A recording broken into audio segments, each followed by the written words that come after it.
زویا ته ماله خفه خو نه یې که نه؟ نه یې خفه؟ نو بیا ستا د قبر دا بوټې ولې مړاوي دي؟ زه خو هر سهار هر ماښام بېتوب واچوم. ما ته پته ده ته مانه خفه یې زرینې، خو رښتیا ته خو زما اواز نه اورې. تا سره خو خپل زوی غېږ کې پروت دی، ته زما اواز چېرته اورې؟ ته خو موسم خپل زوی سره د سرې ډوله خبرې کوې، خو د زوی ډوله بدله زه راوړم. زه ستا ډېر ارمان دی که نه؟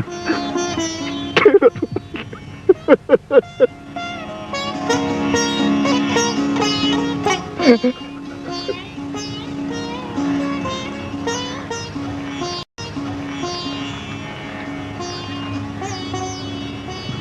خانمیا راځه راپاسه چې ځو. چمن ګل ماما زه خپل زوی سره یو څو خبرې کوم. راځه راپاسه چې ځو. راځه راپاسه چې ځو.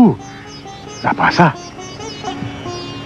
د رحمان بابا یو شعر دی، مړی چا دي ژوندي کړي په ژړا، ستا د ښځې او ستا د زوی به پوره راغلی به. راځه چې ځو.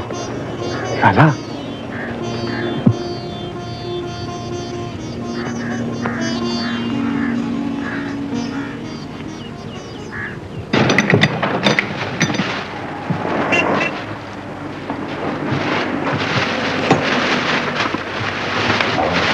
استاد څه دي وګوره که نه دا کپړه مې سینه وګنډله. لاس دې ښه ښایسته دی ښه. او اینې دلته یې لږه بخای کږه کړې ده، لږ خیال ساته. اصل کې استاد چې دغلته مچ ناستو که نه نو بخۍ مې کږه کړه، ما یې خون مې د غاړې نه شي نو هغه مچ هم پاسېدو بس بخۍ مې نه کږه شو. نو خیر وساده ګله د یو مچ دپاره دې بخای کږه کړه. ګوره بچو کپړو ګنډلو کې نور هېڅ هم نشته، صرف صفایي ده صفایي. او ښه ده استاد. او رښتیا ناپ اخیستل دې زده کړي دي او که نه؟ او استاد جي ولې مې نه زده کړي؟ ښه ده ووایه راته. او ولې به دا کمیس اوږدوالی ناپ کړم، بیا به پلنوالی ناپ کړم، بیا به سینه او بیا به تیږه او بیا پتوک.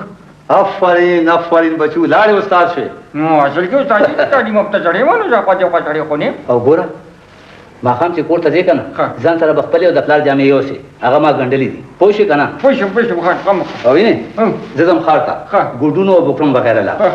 او داور خان او د هغه د خوري کپړې تیارې دي، خو نور جوړې خو ما جوړې کړي دي، خو دې دوه کمیسونو ته یې لستوڼي ما تیار جوړ کړي دي، هغه ورته واچې. او دواړه پرتوګونه په یو ځای وګنډې پوه شوې که نه؟ په ډېره صفایي. بلکل. او وینې که خان راغو نو کپړې به ورله ورکړې، خو ګوره پیسې ته نه وانخلې. او رښتیا ګنې که ته ځې که نه نو د ځان سره به یې یوسې. ته غم مه کوه استاد، داسې به وګڼم چې داور خان کپړې وګورې نو وایي وچه لکه دا یا کوم استاد ګنډلې دي. بس بس ویټرو زه نه لاړم، دکان خیال ساته. ښه ده. السلام علیکم. وعلیکم السلام. جلکه استاد څه شو؟ ولې دا زه درته استاد نه ښکارم؟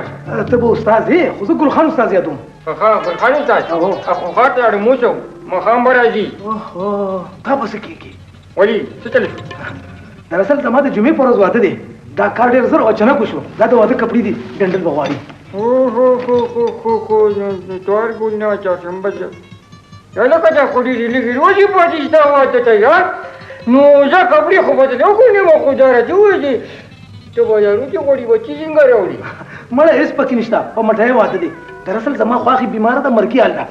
هغه وایي چې زما د مرګ هېڅ پته نه لګي هغه وایي زما د سترګو وړاندې زما د لور واده وشي بس دا خبره ده بس چې دا خبره ده نو بس ما ماښامه پورې به دله کپړې وګاڼیم ښه نو ګنې ماښامه پورې به زما کپړې تیارې شي مړی بېغم ورته چې ما ورته څه ووایي نو بس بېغمه شه که نه څه کوې ښه هم دا کپړې واله که نه خو ګوره په کالر کې به ډېر ښه پوکرم لګی ګورې د واده جامې دي استاد پورې مړی نو چې استاد یې راچوي قسم به خدای داسې کپړې جلې وګڼم داسې کپړې جلې وګڼم چې بس هم جنټلمن به موږ ښکارېده ها بس ځمه که نه نور کارونه تر سره کړم ماښام به راځم السلام علیکم دا ته ما داسې کپړې جلې وګڼم چې یا لکه دا مې څه وکړل تاسې څه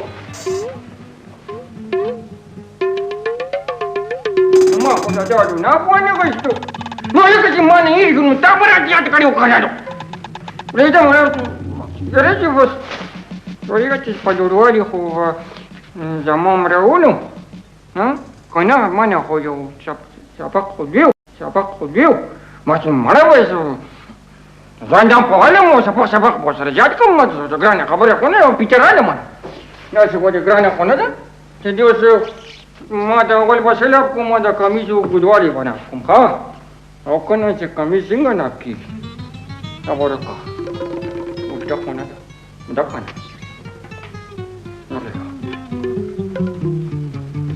ځان بد نو پین بس یاد به ساتم دا ماستیک دی ناشو تیسو نه بوته لږ ولر کوم صبر متاثره توقف کنه صبر وکړه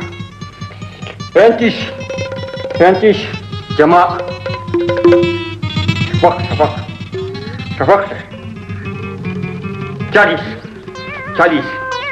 40 وشو اوس پټوګ کوم دی خدای دې بخا یو پنځه بس مړه بس پورې کړه تورې کړه مړه څومره ګران کړ خو نه ته دغه دی بس وشو خو دا څه په دې وړي